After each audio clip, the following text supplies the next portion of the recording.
Bismillah, walhamdulillah, wassalatu wassalamu ala rasulillah. Assalamu alaikum rahmatullahu wa barakatuhu. Урматтуу мусулман бир тууганым. Биз сиздер менен сүйүктүү пайгамбарыбыздын насааттары тууралуу келген хадистер жөнүндө сүйлөшүп жатканбыз. Бүгүн дагы болсо мына ошол сабагыбызды улайбыз. Бүгүнкү токтолуп өтүүчү хадисибиз бул 27 хадис, ал төмөндөгүчө болмокчу. عن أبي سعيد الخدري رضي الله عنه قال سمعت رسول الله صلى الله عليه وسلم يقول Абу Саид аль-Худри, Аллах андан разы болсун, сахаби киши айтат, мен пайгамбарыбыз саллаллаху алейхи вассаламдын мындай деп айтып жатканын укканмын дейт.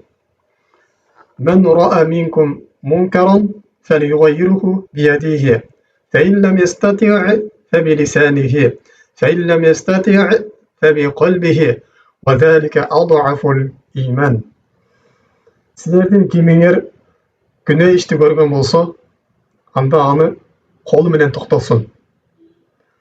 А эгерде кол менен токтото албаса, анда тили менен токтотсун дейт.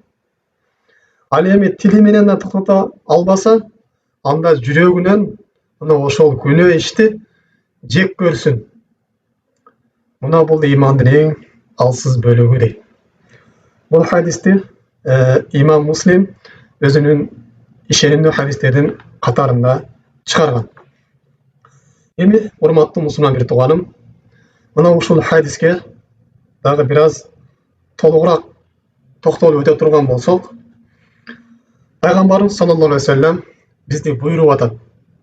Силердин кимиңер бир жаман ишти көрүп кала турган болсо, Аллах Таала жана анын пайгамбары тыюу салган бир күнөө ишти көрүп кала турган болсо, же угуп кала турган болсо, же байкап кала турган болсо, анда аны ал мүмкүнчүлүгүнө жараша аны кайтарсын, аны токтотсун дейт. Анан пайгамбар мисал иретинде бизге дагы тереңирээк баяндап берип дейт. Эгерде ошол күнөө ишти колу менен өзгөрткөнү кудурети жетсе, анда кол менен токтотсун дейт. А эгерде кол менен токтото албай турган болсо, анда ошол күнөөкөр адамды тили менен токтотсун дейт.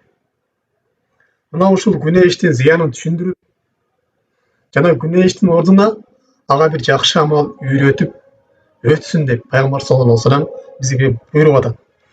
А эгерде ушул тили менен дагы, кол менен дагы токтото албай турган болсо, анда ошол күнөө ишти жүрөгү менен жек көрсүн дейт.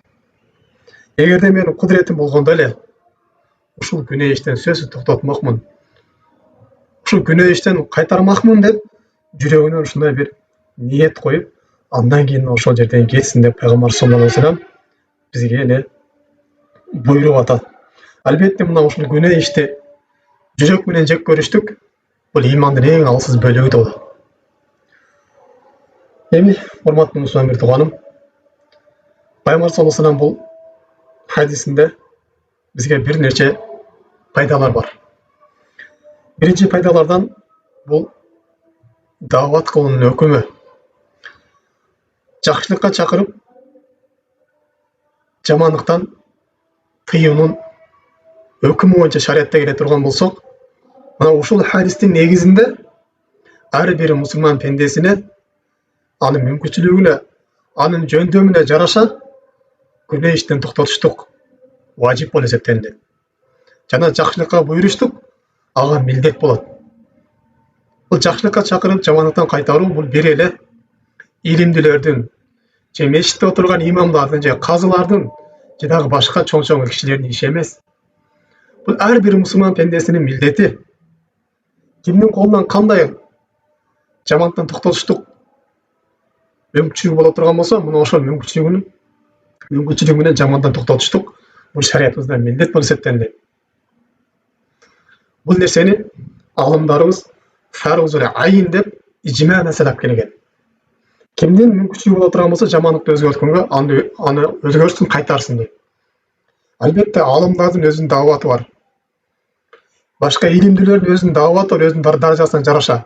Анан жөнөкөй мусулмандын дагы ошо өзүнүн даражасына жараша анын дааваты бар. Эгер аны кылбай турган болсо, бул күнөөкөр болуп калат. Мисалы үчүн кандай дегенде, жөнөкөй адам деле бул намаздын парыз экендигин билет, зекеттин парыз экендигин билет, арактын арам экендигин билет, чочконун арам экендигин билет, зынанын күнөө экендигин билет. Эгерде мына ушул нерсени өз үй бүлөсүн байкап кала турган болсо, сөзсүз түрдө муну кылыш керек, тыйыш керек.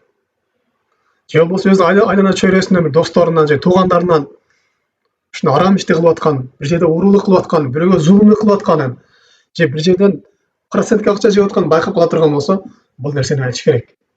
Бул күнөө иш экендигин ага түшүндүрүп бериш керек. Эгерде кол менен кудурет жеткен болсо, кол менен ал нерсени кайтарып өзгөртүш керек. Мисалы үчүн баласына сигарет чегип аткан же арак ичип аткан болсо, аны кайтарыш керек. Жана ушуну дагы намазга өтө чоң маани бериш керек. Намаздын парыз экендигин баардыгыбыз билебиз. Эгерде ошол ата баласынын намаз окуй атканын байкап кала турган болсо, анын намазга буйруш керек. Мына ушул хадистин негизинде ага парыз болот намазга буйруштук. Эгер намазга буйрубай турган болсо, мына биз жогоруда айткан Пайгамбар саллаллаху алейхи хадисине каршы келип ал күнөөкөр болот. Жана ошондой эле дагы башка бир жакшы иштерди ага үйрөтүштү, колунан келген бардык ошол мечиттерге барып имамдардан уккан маселесин, же болбосо дааватка чыгып үйрөнүп келген маселесин ошо өзүнүн досторуна, үй бүлөсүнө үйрөтүштүк. Буга милдет же күнөө иштен аларды кайтарыштык. Бул ар бир мусулмандын мойнундагы парыз, милдет болуп эсептелинет. Эртең кыямат күнүндө биздин ушул бирөөлөр жакшылыкка чакырып жамандыктан кайтарбаганыбыз үчүн дагы биз эртең кыямат күнүндө эсеп кылса беребиз. Демек некен ошол жаман ишти кол менен кайтарыш керек экен, тил менен кайтарыш керек, айтыш керек, түшүндүрүш керек. Эгерде ал дагы болбой турган болсо, анда жүрөктөн ошол ишти жек көрүш керек. Ошол күнөөгө жүрөктөн ыраазы болбош керек. Эгерде мен ошол мүмкүнчүлүгүм болгондо эле ушул күнөө ишти өзгөртмөкмүн деп жүрөгүнөн бекем ниет коюш керек. Анткени Пайгамбар саллаллаху алейхи вассалам айткан, эгерде бир жерде күнөө иш жасалып жаткан болсо, мына ошол жерде бир киши боло турган болсо, ошол күнөө ишти бирок жүрөгү менен жек көрүп отура турган болсо, кол менен же тили менен өзгөрткөн кудурети жетпестен, бир чамасы келбестен, ошол жерде айла жоктон отура турган болсо, бир күнөө ишке ыраазы болуп, бир күнөө ишти өзгөртө албастан жүрөгүнөн ошол күнөө ишти жек көрүп отура турган болсо деген Пайгамбар саллаллаху алейхи вассалам, бул киши мына ошол күнөө иш жасалып аткан жерде жок сыяктуу деген. Ал эми кайсы бир киши бир жерде күнөө болуп атат, бирок ал жерде ал адам жок боло турган болсо, бирок ошол күнөө ишке ыраазы боло турган болсо, бул адам мына ошол күнөө ишти жасагандай эле күнөө ала берет деген. Мисалы үчүн кандай? Бүгүнкү күндө бизде болуп аткандар кандай? Бузук иштер. Ошол бузук иштердин болуп атышына кайсы бир пенде ошол нерсеге ыраазы болуп аткан болсо, майли боло берсин, ал менин ишим эмес деп, ушуну жүрөктөн ыраазы болуп аткан болсо, мына ошол күнөө иштерди жек көрбөй аткан болсо, бул адам да мына ошол күнөө ишти жасап аткандай күнөө ала берет. Ал эми бир адам ошол күнөө ишти жүрөктөн жек көрө турган болсо, албетте мунун үстүнөн ошол жамандыктан тыюу, жамандыктан токтотуу милдети түшөт дагы, бул күнөөкөр болбойт. Дагы урматтуу мусулман бир тууганым, бул хадистен алынуучу пайдалар, бул күнөө ишти кайтарууда жогоруда айткандай эле ар ким өзүнүн жөндөмүнө жараша, мүмкүнчүлүгүнө жараша акырындык менен, тадарруж менен ошол шариаттын негизинде ошол күнөө ишти токтотуш керек, кайтарыш керек. Албетте бул жамандыкка чакырып, жакшылыкка буйруунун өзүнүн шарттары бар. Ошону кээ бирлерин айта кете турган болсок, бул биринчиси ошол күнөө иштин күнөө экендигин билиш керек. Андай илим болуш керек, ушул күнөө иш деген илим болуш керек. Албетте баарыбыз эле биз бүгүнкү күндө намаздын парыз экендигин, зекеттин парыз экендигин, ажылык парыз экендигин, же зынанын арам экендигин, же жетимдердин акысын жештик арам экендигин билебиз. Бул баарыбызга парыз. Бири-бирибизди намазга чакырыштык, бири-бирибизди зынадан кайтарыштык, арак ичиштен кайтарыштык, башка зына дагы башка бир чоң күнөөлөрдөн, билген чоң күнөөлөрдөн кайтарыштык. Баарыбызга парыз, милдет болуп эсептелинет. Биз ушул ишти кылбай турган болсок, биз баарыбыз күнөөкөр болуп калабыз. Бирок бул ишти кайтарып аткан кезде сөзсүз түрдө илим болуш керек. Анткени кээ бирки маселелер бар, талаш маселелер бар. Буну алымдар гана кайтарат, бул ишти алымдар гана түшүндүрөт. Же болбосо бирөөнү кайтарып аткан кезде сиз ачык айкын ошол күнөө экенин билишиңиз керек. Кандай дегенде, мисалы үчүн бир жерде бирөөнү жат аял менен көрүп калдыңыз. ошондо сиз төстүдүп алган тактап алышыңыз керек. Ал жатай албы жагын эжеси карындашы билип алышыңыз керек. Анткени билбей туруп аны кайтара албайсыз. Же болбосо ушундай бир шарияттагы кээ амалдар бар. Сиз ошол ишти сөзсүз түрдө күнөө экендигин билип тактап алышыңыз керек. Анткени биздин мазхабта бир иш арам боло турган болсо, башка мазхабта бул иш мубах болушу мүмкүн. Ушундай талаш маселелер бар. Ошого сиз бир ишти бул арам экенин кайтарардан алдын анын дагы өзүнүн далилин угушуңуз керек. Анткени сиз билбеген дагы өзүнүн далили бар болушу мүмкүн. Же ал ошол башка мазхабтын бир оюн тутурушу мүмкүн. Ушундай сөз түрүндө эш керек экен. Илим керек экен. Ошол күнөө иш экендигин билиштигибиз керек экен. Экинчиси, дагы ошол күнөө ишти кайтарып аткан кезде караш керек. Ошол күнөөдөн кайтарган болсоңуз, ал андан дагы башка бир чоң күнөө ишке кетип калбай турган бир даражада болуш керек. Жана да ошондой эле бул жакшылыктан чакыруу, жамааттан кайтаруунун анын өзүнүн адептери бар, дагы башка шарттары бар. Мына ушуну дагы мусулман пенде билип алыштыгы керек. Жана ошондой эле дагы бул жакшылыкка чакырып, жамааттан кайтаруунун өзүнүн шарияттагы бир саясаты бар. Ошол нерсени үйрөнүш керек. Жана жакшылыкка чакырып, жамааттан кайтарып атканда инсан аябай илимдүү жана көрөгөчтүү болушу керек. Эми урматтуу мусулман тууганым, биз адамдар жакшылыкка чакырбай турган болсок, жамааттан кайтарбай турган болсок, бизде кандай балелер келет дегенде, бул Абу Бакр Сиддик радыйаллаху анхудан хадис келет. Ал эгерде бир жерде күнөө болуп аткан болсо, ошону бул жактагы адамдар дагы билип туруп кайтарбай турган болсо, Аллах Тааланын азабы мына ошол жердеги коомго баарына келет дейт. Абу Бакр Сиддик радыйаллаху анху айтат: "Иннан наса идza рa'aw залима فلم يأخذوا على يديه أوشك أن يعمهم الله بعقاب منه." Эгерде адамдар бир кишинин зулум кылып жаткандыгын көрүп туруп, мына ошонун колунан кармап токтотпосо дейт, анда Аллах Тааланын азабы ошол жердеги элдердин баарына чогуу келүүнү коркунучу бар деп айтат. Демек, урматтуу мусулман тууганым, эгерде биз бирөөлөрдү жамааттан токтотпой турган болсок, жакшылыкка буйрубай турган болсок, эгерде ошолорго азап келе турган болсо, бул азап бизге дагы жетет. Жана ошондой эле дагы Бану Исраилдин коомундагыдай алардын элдери ошол күнөө кылган кезде Аллах Таала аларга ошол 6-күнү балык уулаганды арам кылган. Бану Исраил алар не кылышты эле? Жума күнү алар өздөрүнүн жанагы балыкка торлорун салып, бирок 6-күнү албастан алар базар күнү алат эле. Воскресенье күнү алышат эле. Ошондо ошону көргөн кээ бир адамдар не деди? Кээ бирлери кайтарды, булуңар болбойт, кайткыла деди. Кээ бирлери кайтарбады. Аллах Таала ошону күнөө ишти кылган себептүү жанагы адамдарды чочкого айландырып салган. Жана ошондой дагы ошол кайтарбаган адамдар дагы булар ошол азапка кирип калуу же кирбей калуу деген талаш маселени айтышкан.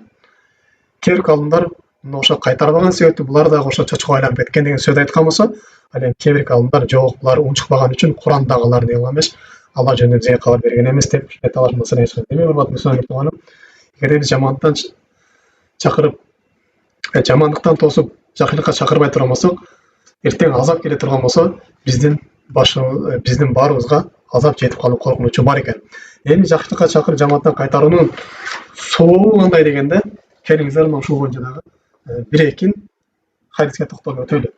Биринчиси, сиз эгерде бирөөнү жакшылыкка чакыра турган болсоңуз, мына ошол адам жакшы ишти билип туруп аткара турган болсо, сиз дагы мына ошол жакшы ишти аткаргандай сооп ала бересиз. Анткени Пайгамбар саллаллаху алейхи вассалам айтат: "Мен далла аля хайрин фалаху мислу ажри фаилихи." Ким бир адамга жакшы ишти үйрөтүп кое турган болсо, мына ошол жакшы ишти аткаргандай сооп ала берет дейт. Мисалы үчүн кандай? Сиз бир сооптуу ишти билесиз. Бир жерге мешит куруп коюуну, же бир жерге суу чыгарып коюуну, же бир жетимдерге жардам берип коюуну билесиз. Бирок сизде мал дүйнө жок. Илимиңиз бар, бирок мал дүйнөңүз жок.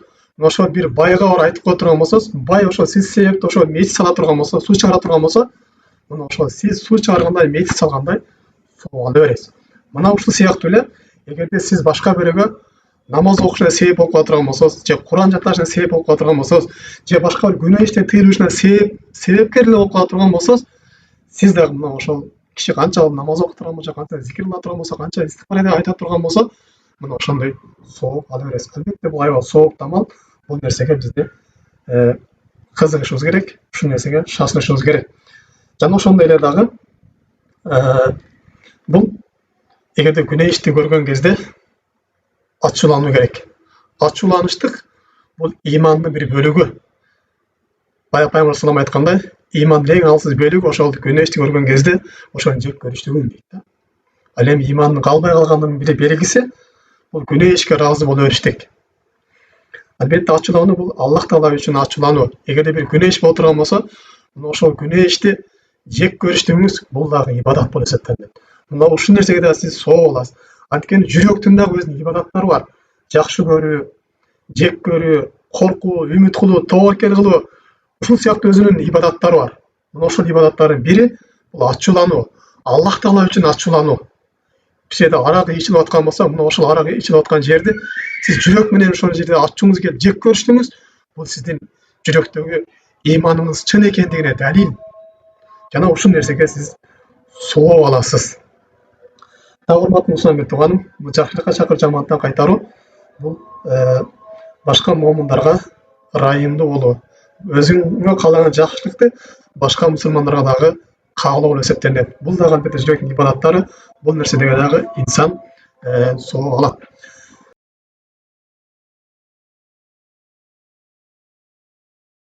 Демек, урматтуу мусулман тууганым, бүгүнкү сабагыбызды кыскача жыйынтыктап айта турган болсок, биринчи эле бул жамандыктан кайтаруу, жакшылыкка чакыруу бул диндеги улуу иштерден экен. Бул иш эч кимдин жоопкерчилигинен түшпөйт.